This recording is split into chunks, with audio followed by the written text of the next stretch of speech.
अरे सर आप।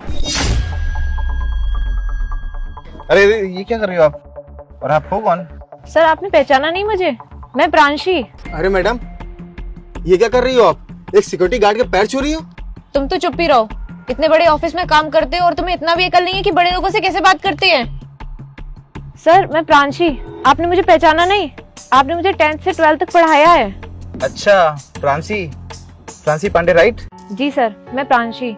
और जो सामने कंपनी है ना, मैं उस पर बहुत अच्छी पोस्ट पे हूँ और मैं आज जो भी हूँ बस आपकी वजह से हूँ।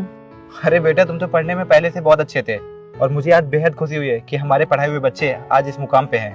प्रांशी, आज भले ही मैं कुछ नहीं कर पाया, लेकिन मुझे बेहद खुशी होती है कि मेरे जितने भी पढ़ाए हुए बच्चे हैं सब एक अच्छे मुकाम पे पहुंच गए हैं। और प्रांशी बेटा, तुम्हें पता है, एक गुरु को बहुत ज्यादा खुशी होती है जब उसका शिष्य गुरु से आगे निकल जाता है। और मेरे पढ़ाए हुए सारे बच्चे मुझसे बहुत आगे हैं। भगवान ने मुझे इतना अच्छा मेंटोर दिया आपके रूप में। अगर आप नहीं होते तो मैं आज इस मुकाम पे पहुंचती ही नहीं। आपका बहुत बहुत शुक्रिया सर। और सर आपको याद है, मैं आपके पास ट्यूशन पढ़ने आई थी और मेरे पास पैसे नहीं थे, पर फिर भी आपने मुझे पढ़ाया। पर सर आप सिक्योरिटी गार्ड, आप इतने पढ़े लिखे हैं, आप इतने इंटेलिजेंट हैं और आप सिक्योरिटी गार्ड की जॉब क्यों कर रहे हैं?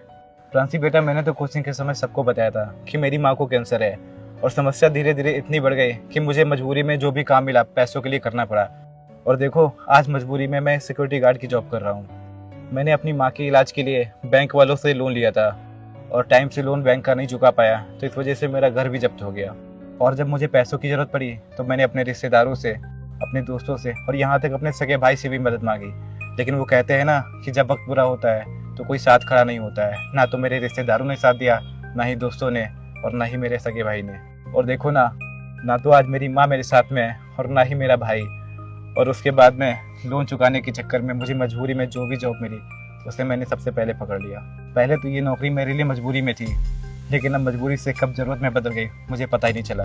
अब तो मुझे नौकरी करनी ही पड़ेगी। कोई बात नहीं सर, भगवान जो भी करता है अच्छे के लिए करता है।